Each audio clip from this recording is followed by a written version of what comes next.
Well, that incredibly powerful footage is from a new film that is going to be premiered at TIFF on Friday, A Private War. It's about Marie Colvin, the remarkable hero of journalism, who spent a career filing devastating, up-close war reports for the Sunday Times, and who died doing just that. Joining me now are three people who have brought this story to life. Matt Heineman, the director of the movie, Jamie Dornan, who plays Paul Conroy, the photographer who often accompanied Marie Colvin on assignment and in fact was with her in Homs when she died, was severely wounded, and James is still alive and he'll be around, I think, maybe later this week at TIFF. He might be coming, I think. Rosamund Pike, who of course is the star of the film and plays Marie Colvin. So welcome all three. So tell us, Matt, I mean, why did you want to tell the story of Marie Colvin so passionately? I think for a lot of reasons. I guess, for one, in this world where truth seems to be malleable, I think it was so important to tell a story about journalism, true journalism, and celebrate this amazing woman. I think it's sad, the state of how we perceive journalism, especially with our president in the U.S. So for me, the film is an homage to people out there who are fighting for the truth. Well, you read, I think, Marie Brenner's fantastic piece in Vanity Fair about Marie, and it portrayed her, with such kind of searing reality. Did you feel that the story of this complex woman was also something that spoke to you personally? Yeah, my background is in documentary film, and I've been in conflict zones. I've been shot at. I've been in dangerous situations, and so I felt an enormous kinship to her. That sort of addiction to covering war, and the darkness that comes with that when you get home. And so this is very much a complex portrait of a complex woman, and I thought it was important to show that. Yeah. Well, of course, Ros, I know that you passionately wanted to do the part, and in fact, spent 6 months trying to meet Matt, right, so that you could get it. Why did you feel Marie Colvin was somebody that you so wanted to portray?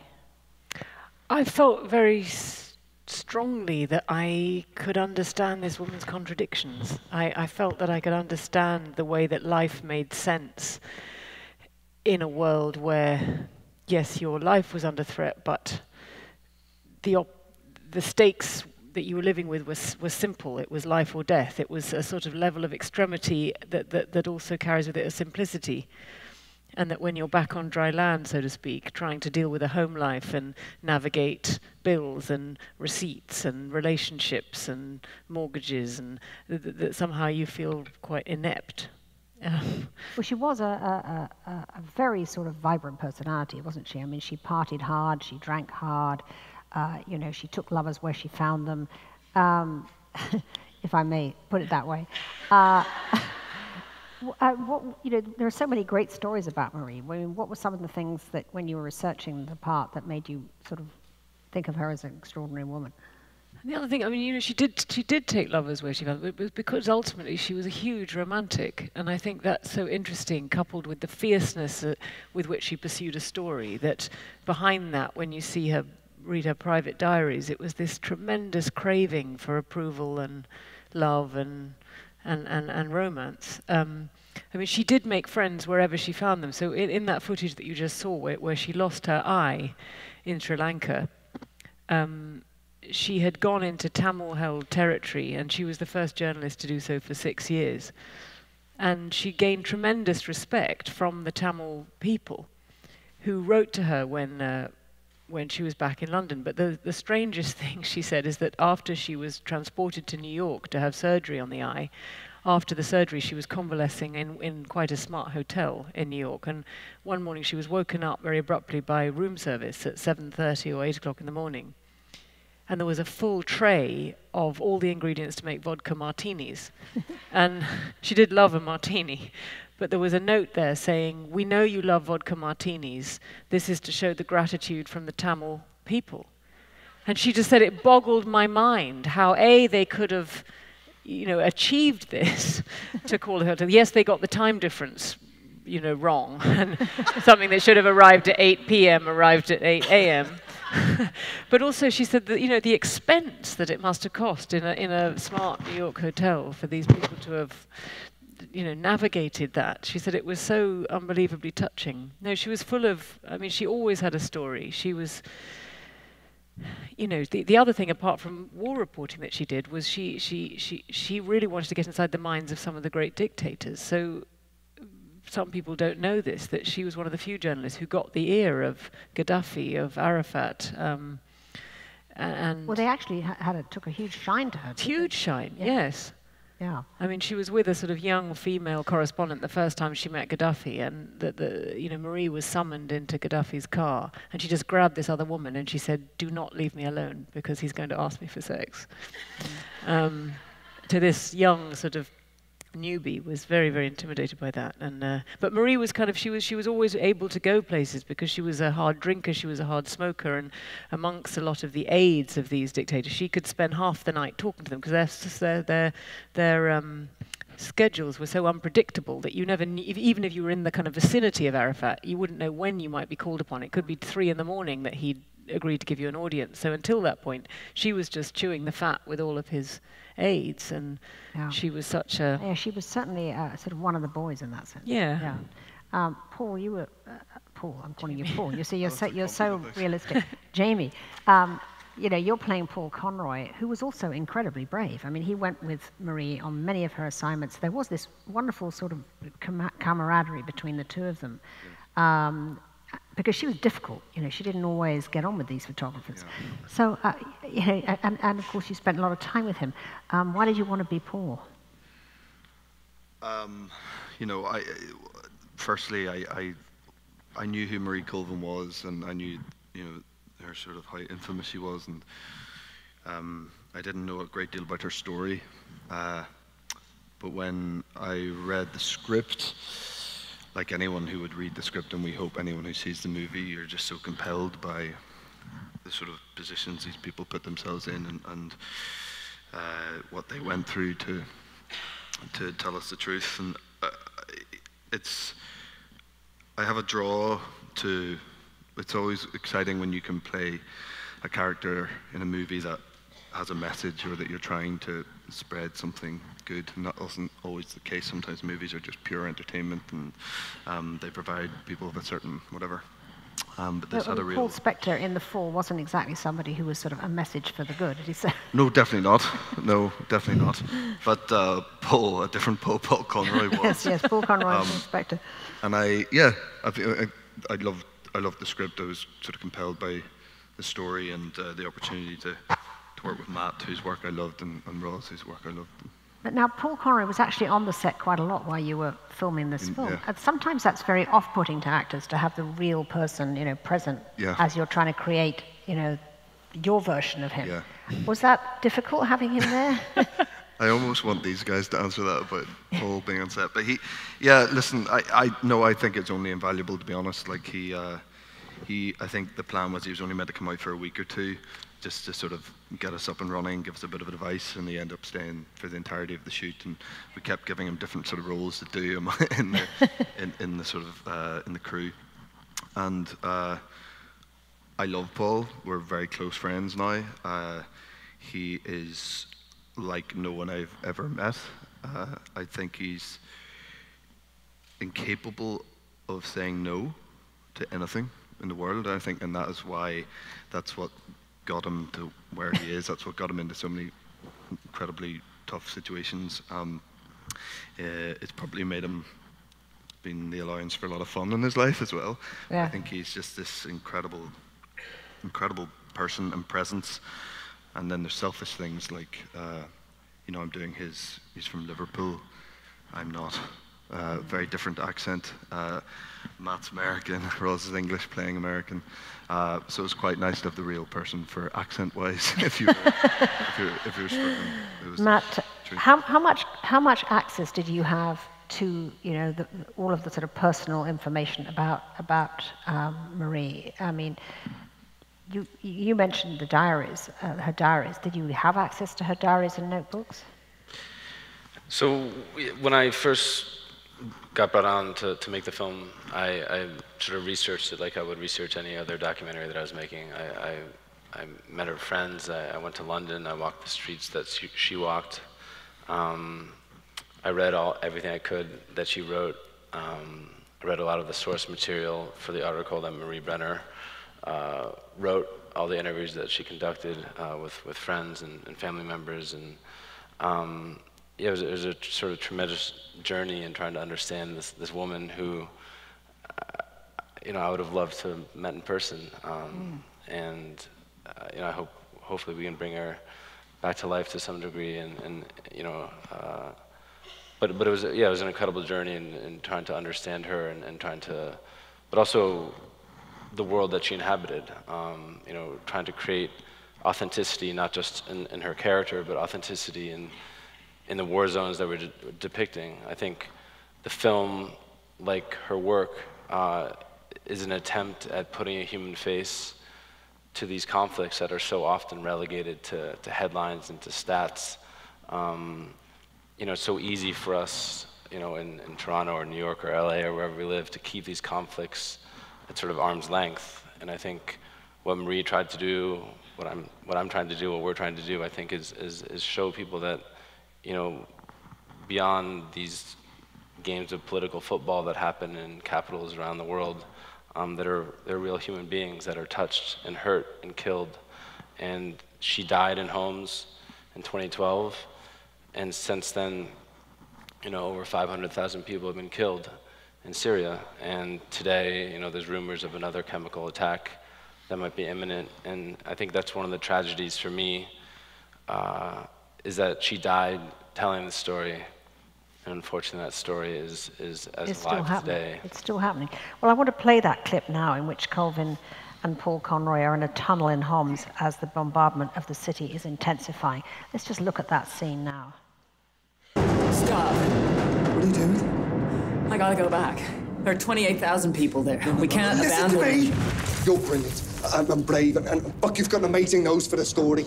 But you don't have a military brain, all right? Let me go. Hey, we will fucking die if we go back. Okay? We will I gotta go back. Die.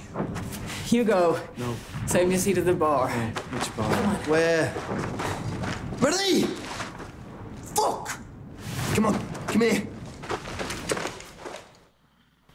Powerful stuff. Powerful, powerful.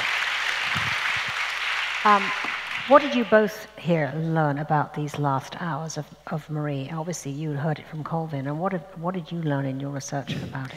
Well, there was actually something quite funny that happened in the final bit, because they, you know, there was this threat that the sort of final ground attack was going to come in Bab al-Amr, and after that, all the supply routes in and out of the city would be closed, would have been shelled, and that tunnel is representing a storm drain, 4-kilometer long storm drain, that they used, you know, back-breaking hike into the city, you know, bent over, sloshing through goodness knows what underfoot, and the strong advice was to leave.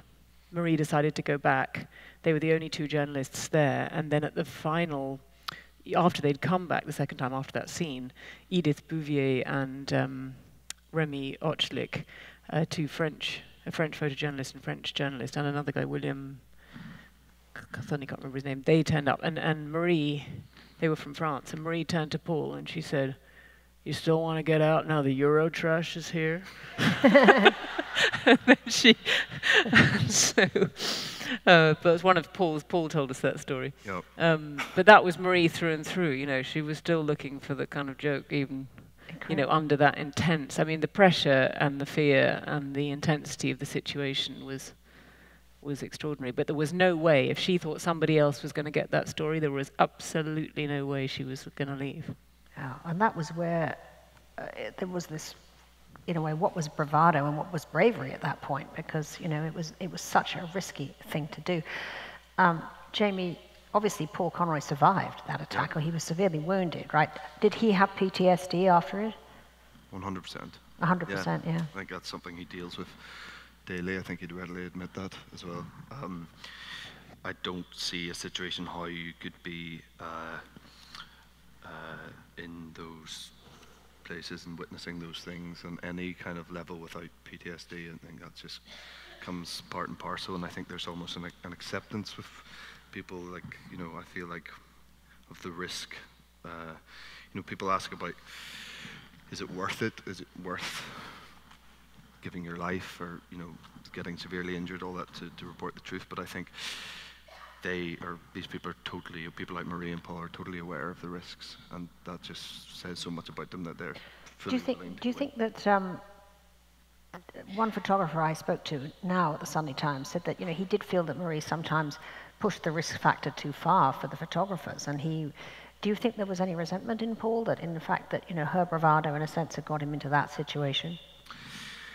Potentially. I mean, Paul did say that, you know, I mean, at that exact moment that we've just seen a clip of, I mean, Baba Amr was, you know, Paul describes it as, it wasn't war, it was slaughter at that point. I mean, there's nothing good, you know, that apart from being able to further report the truth, there's nothing good about going back, but they just felt that they needed to. And as I say, Paul does say that at that point he was feeling there's something not good about this. But as I said about Paul, he's never said no. Yeah. So if Marie's telling him we're going back, he's going back. It was incredible. And the loyalty that he had to Marie was wonderful. Matt, the scenes, you know, the physical scenes of the place are just, to me, just almost as shattering as the human scenes. It's just to think of that devastation. And I know, how did you create it, and where did you create the scenes of devastation? Because you couldn't obviously film there. So yeah, we shot all the war zones in Jordan, and for months and months and months poured over imagery, photos, videos, of all the different war zones to try to, you know, make them look as real as possible. And Homs in particular, I really wanted to show. I mean, you know, the images that come out of Syria, it really, I mean, it looks almost like Armageddon. I mean, the sort of razed city, the sort of hollowed out buildings that almost look like little graves dotted around. I wanted to show that, and not in a Hollywood way, but in a, you know, hopefully as real a way as you can in a movie like this. And so, you know, that was really, really important to me. So we worked again for months with our productions designer to create that world. But I think another big factor that was part of that was working with non-actors. I spent, you know, many weeks in pre-production casting real people who are refugees in Jordan, who are from Homs, who are from Syria. So when, you know, these scenes take place in Homs, the people that Jamie and Rosamund are interacting with are real Syrian citizens who suffered immensely. You know, when Rosamund is talking in the widow's basement, which is an important scene in the end of the film. You know, she's gathering stories from these women, and they're not reading from a script. They're telling their real stories, and the tears that are coming down their faces are real tears of trauma. And there's a scene in the hospital, which was eventually broadcast on CNN with Anderson Cooper, in which, you know, she witnessed a little boy dying. You know, the man that played this boy's father was at a square in Homs with his nephew on his shoulders, who, and a sniper shot him in the head, and he died in front of him. And so those tears, that trauma, that breathing, that was all real. So it was very important for me to create that environment that sort of elevated a sense of what we were doing on set. Marie, I say you're so vivid in this film. Rosamund, Matt said to me that in between, you know, when you were not filming, he often looked up and you were looking at your phone and he was wondering what you were doing. And I gathered that you were looking at videos of Marie all the time, and you were really sort of, the research that you did was absolutely extraordinary. A casting director I spoke to last night said that she wanted very much to know how you managed to change the whole register of your voice, because your voice is completely, as Marie's was, a whole different register. How did you get to that in this role? I suppose I was trying to sort of swallow her in some sense. There was I mean, it's your only cue is to have her in your ear the whole time. I mean, I didn't have what Jamie had, which was Paul being there, and I wish I'd met Marie, obviously. But I pored over the interviews she did and watched them again and again and again, and it was like a touchstone that if I was lost, or, you know, I had Matt, and he was an amazing touchstone, and then sometimes I'd sort of look to things of Marie, and I had a whole Dropbox full of files. And I remember there's a scene, it's very odd actually, there's a scene, I think you might be going to show this clip, of Marie by the river talking to her editor and saying, in quite an unhinged moment, and quite drunk actually, that of all the people she's seen who have died. And I was quite anxious and nervous about doing this scene, and I went into my Dropbox and just sort of opened something in a bit of a panic, wondering, and it was this moment very clear of Marie talking about the dead people who haunt her, and it was so uncanny, and it was almost a bit of a documentary that I'd missed, and suddenly there she was showing me how to play the scene, and it was... Cue. Let's see the scene. David Blundy. Who? David Blundy. What about him? Left for the Telegraph before you joined. I took his job. What is your point? And he was killed 2 years later in San Salvador. Jao Silva. Lost both legs at the knee in Kandahar while working for the New York Times. I was with him in Afghanistan. Safa Abu Saif. Who did he work for? She was a 12-year-old Palestinian girl, killed by a stray bullet that pierced her heart. I watched her parents hold her as she bled out. She was wearing pearl earrings. She probably thought she looked pretty that day. I see it. So you don't have to. How about the gardening section, Marie? Would that make you happy? One word to Watkins and you're there. Is that what they all died for? I don't know what they died for. Yes, you do. You see it so that we don't have to, yes, but also because you couldn't imagine a world in which you didn't.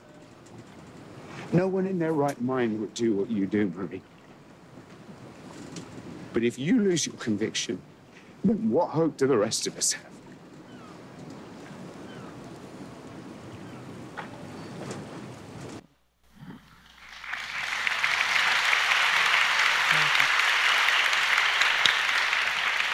I mean, there you can see the full cost of what's happened to Marie. You know, that what she has been through, what she's seen, and what she's told us about has taken such a toll on her whole psyche. I think the gulf between you and between her and the people on the ground, you know, often I think you're trying to pretend that gulf isn't there. You know, I mean, you know, she always joked. She said, "I don't want to be the one at the party," and people look around and say, "Oh God, here come the stories about Beirut again." You know, she wanted that people saw her as just one of them, but ultimately there was a sort of an uncrossable gulf. Yes, between experience. And was that true also of Paul Conroy? Because, you know, he saw all this conflict too. I mean, he must be the walking wounded in terms of his own life, or has he managed to lead, you know, a fulfilled private life, which he never managed to do? I think for Paul, there's a big part of him would still love to be on the front line doing what he does. I mean, he actually had a plan when we were filming in Jordan to go on to Yemen and keep doing what he, you know, had done, and he'd just got himself fit to a point through rehabilitation and physio with his leg that he was fit enough to do that, but, you know, he's not really, you know, and I think he probably admit now that he won't be able to get into that situation again, but he has a very strong will to keep trying to tell the truth, and he's got a documentary out that's just about to come out as well, based on the book that he wrote about events in Syria and Marie's death and his escape from Syria after Marie died. And I think he just wants to, you know, that's within him now. If he can't do it on the front line, he will find whatever way he can to keep getting the message out there. What kind of impact are you seeing on, you know, foreign correspondents when they know about your film, Matt? Are they, because I mean, this is a very beleaguered time for foreign correspondents, right? I mean, they're not foreign bureaus are being cut everywhere. Digital disruption means that newspapers don't have the money or the will or the desire, to send people to the front line like they used to do and back them and help them when they're there.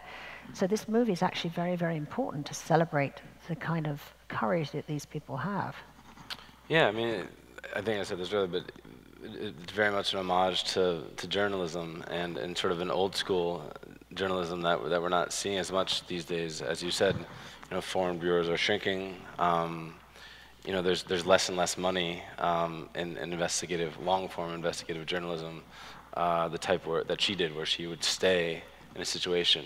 And I found this in my own documentary career as well, is that it's very hard to tell a story if you just sort of parachute in and out for a day. It's so important to stay there, to be on the ground, to understand the situation that's happening. And so that's what she did.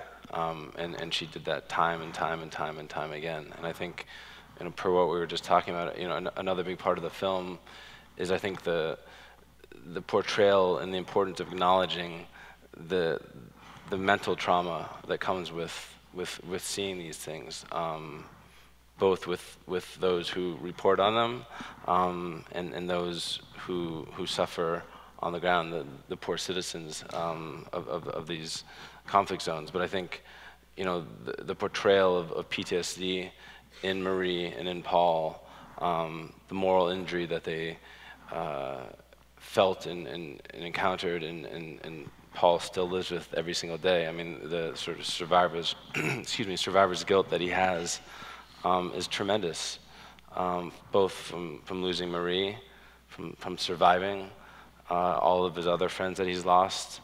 And I think, we take for granted when we read an article or we see a photo that is, but we don't actually always think about how that story got to us. And I think, again, this film is hopefully an examination of that process. Well, I thought before we close, it would be great to see a clip of the real Marie Colvin, and you'll see how brilliantly Rosamund recreated her, and also to remember her sacrifice and the sacrifice of all journalists like her who go out there, put themselves in danger to tell the truth in the hopes that something will change in the world and make situations change. So let's see that clip now of the real Marie Colvin. Brace yourself for could be shot, and you just keep walking. But with that little thing behind you saying, okay, we could be shot in any moment, but I'm going to keep walking. Part of it is the other people around you are walking. Part of it is you're never going to get to where you're going if you acknowledge fear. I think fear comes later when it's all over. Oh, so moving, so moving.